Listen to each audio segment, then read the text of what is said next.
guys, welcome back to my channel. I'm so excited to share another strategy to become a better content writer and to build your business and grow it more quickly.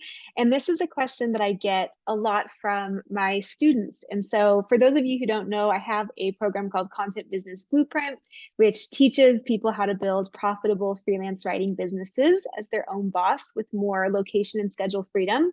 And it's something that I built after running a content agency and having people ask me, like, can I be a freelance writer? Or, I'm in a job that I don't love, but I'd love a little more freedom. Could I write for businesses?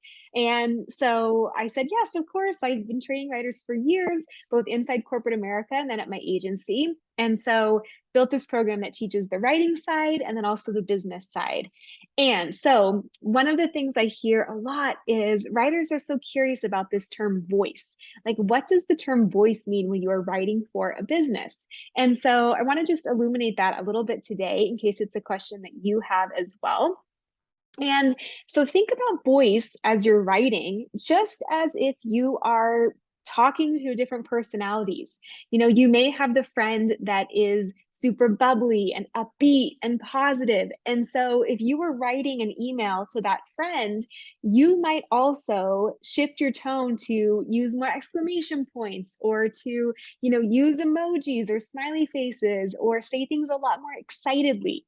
Whereas if you had a friend that was maybe a lot more serious, or, maybe they had a different sense of humor, there was a lot more dry or things like that, you might shift your tone a little bit with that friend to also be a little bit more serious, maybe not as over the top with exclamations or smileys, things like that.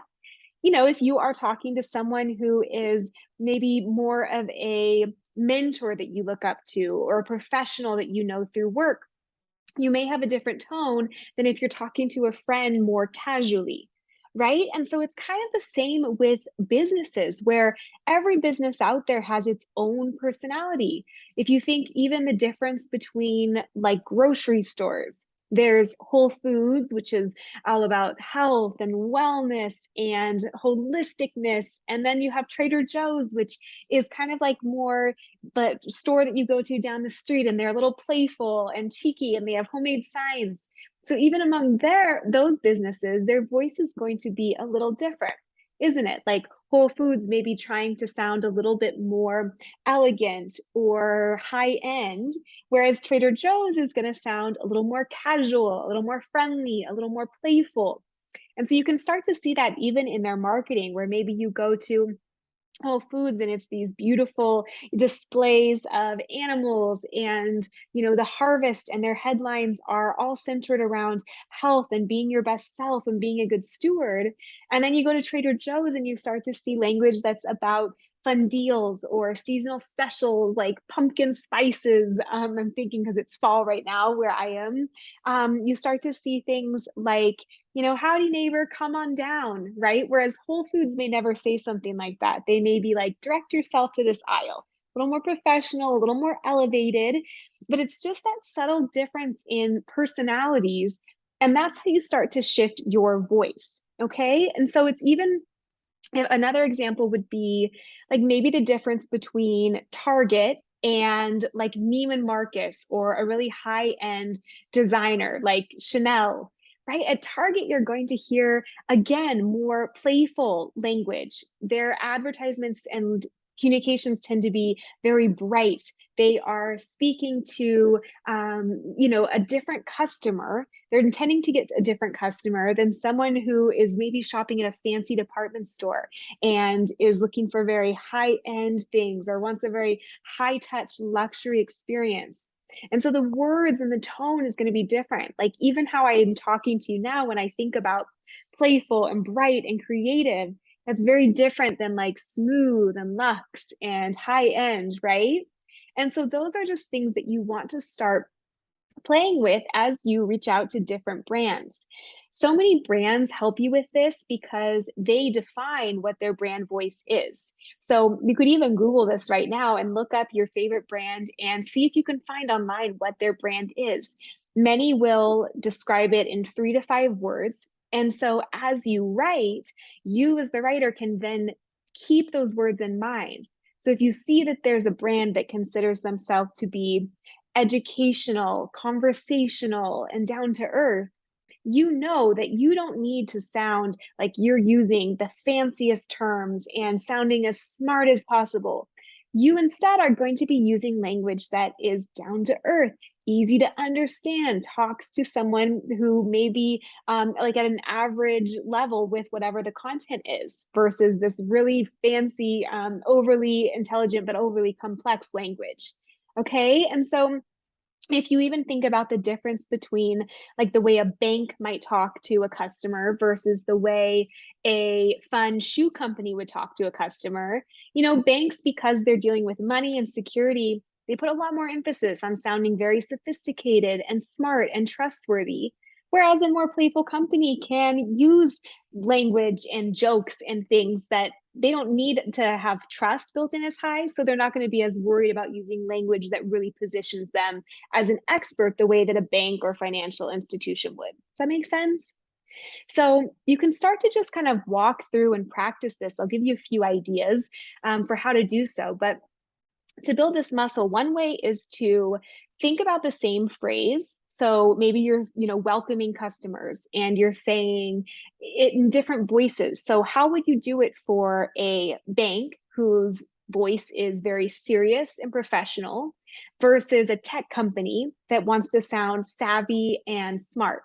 Right? It's so subtle, but you might use different phrases to welcome people in. Maybe for the bank, you would say, welcome to our world-class institution. We are trained with 20 years of experience and we're here to help. Very professional, very to the point, very like credible focus, right? Credibility focused. Whereas if you're talking about another tech company, it might say, so happy to have you here. We've got the latest cutting edge, like support for you, or something like that, where you're starting to use more contractions and slang to make it a little bit more playful and sound savvy and smart and hip. Making these up off the top of my head. So you can probably start to play with that as well and just give yourself different voices and then see how your writing slightly changes for each of them. Another thing that you can do is even just start reading. As you read subject lines or emails or advertisements from all kinds of businesses, start to ask yourself, like, I wonder what 3 words describe their brand voice and the writing voice. That can be a really great way to almost backwards engineer it and just start to pick up a much more subtle and attuned ear to what voices that brands are using. So that's the second one. The first one is kind of practicing yourself and giving yourself, a phrase or a sentence and seeing how you would change it based on other brands. And then the other one is to go and actually just consume content from businesses and consider what voice they have. And the third one is then just go and start to look up your favorite brands online, see what voices they use or what words they use to describe their voice, and see if it rings true for you, and start to really become a student as you consume their content and see if that feels right. So this is a muscle. I think the main takeaway is this is something that you become better at over time. Even, I have my own voice as a writer and just as a person, and it will be different than yours. So it's not like you have to become this chameleon that shifts so drastically and tries so hard to make things completely different between clients. But it is just something to keep in mind as you work with clients. It's always worthwhile to ask them, what words would you use to describe your brand voice? And then you can start to use those words as you write for them and just keep them in the back of your head, checking your content against them. Like, does my content sound down to earth, right? Or does it sound super professional?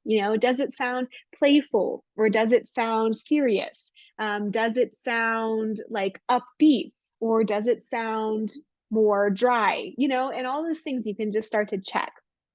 So that's really what voice is it's just thinking of businesses and their messaging in terms of different personalities. And they all have this strategic reason they do it. They are all trying to convey something to their audience, whether it's trustworthiness or credibility or that they're hip, and they're all trying to reach and connect with their consumer. So if their consumer really values certain traits like that, a brand writing to them in that way is really trying to help forge that connection and say, we're one of you, so therefore come work with us, buy from us, get to know us, kind of a thing. So that's voice, and those are a few ways to just start practicing it as a writer and honing your own craft with it. I hope this is helpful. Let me know if these training videos support you, if they're helpful, if you have questions about anything else in this realm, and I would be happy to make you a video to help you improve your craft over time. And just as I am, right? I'm always still learning this as well. And it's one of the fun things about writing as a career is like it's this constant evolution. It's never something that you become perfect at, but you really just lean into the growth of it and getting better over time. And you start to improve over time and you start to pick up things and it becomes easier. And so voice is definitely one of those where I'm always learning new tricks to make it a better process, and happy to just share those with you as well. I will drop some links if you are interested in learning more about me or my programs or downloading a free content writer starter kit. And I will see you back here soon.